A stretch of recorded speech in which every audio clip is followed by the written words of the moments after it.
ഞാൻ സമ്പാദിച്ച സ്വത്തൊന്നും എനിക്ക് സ്വസ്ഥത തരുന്നില്ല അച്ഛാ. കാരണം ഒരുപാടുണ്ട്. ഞാൻ ജീവിതത്തിൽ വലിയ പ്രതിസന്ധിയിലൂടെ കടന്നുപോയി. അതിനെയൊക്കെ തരണം ചെയ്തു. അങ്ങനെ എനിക്ക് കൃഷിസ്ഥലം ധാരാളം ഉണ്ടായിരുന്നു.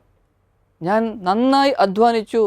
അതോടൊപ്പം തന്നെ എൻ്റെ കൂടെയുള്ളവരെയും അധ്വാനിക്കാനായിട്ട് നിർബന്ധിച്ചു.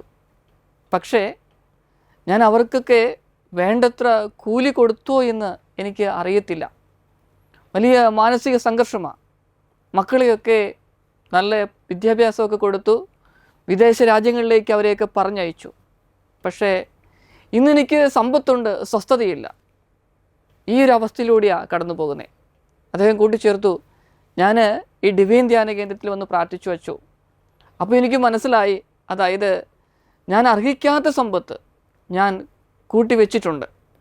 കാരണം എന്താ, എൻ്റെ കൂടെ ജോലി ചെയ്തവർക്ക് അർഹമായ വേതനമൊന്നും കൊടുത്തിട്ടില്ല എന്ന് എനിക്ക് മനസ്സിലാക്കാനായിട്ട് സാധിച്ചു. ഞാൻ എന്തു ചെയ്യുമെന്നറിയാമോ? ആ വ്യക്തികളെ തിരഞ്ഞുപിടിക്കുകയും അവരുടെ കുടുംബത്തിൽ അവരുടെ മക്കൾക്ക് ആവശ്യമായ വിദ്യാഭ്യാസ ചെലവുകളൊക്കെ നൽകി ഞാൻ അവർക്ക് കൊടുക്കുകയും ചെയ്തു.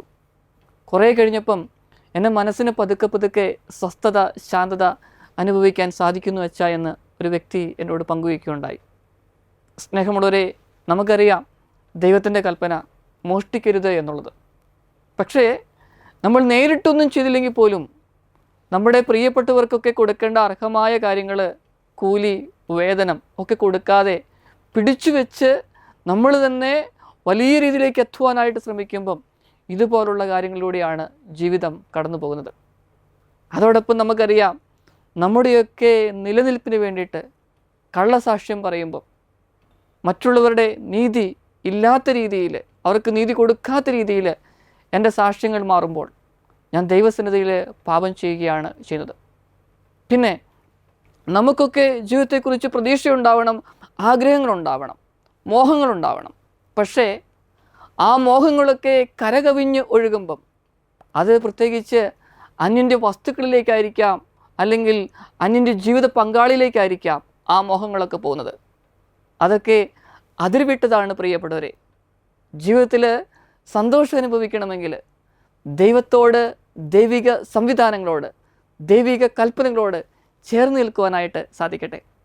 ഈ ദിവസങ്ങളിൽ ജീവിതത്തെക്കുറിച്ച് ഒന്ന് ചിന്തിക്കാം. മേൽപ്പറഞ്ഞ 4 കൽപ്പനകൾ, അതിനെതിരായി എന്തെങ്കിലും ചെയ്താൽ ദൈവമേ ഞങ്ങളോട് ക്ഷമിക്കണമേ എന്ന് പ്രാർത്ഥിക്കുകയും നല്ല തീരുമാനങ്ങൾ എടുക്കുകയും ചെയ്യാം.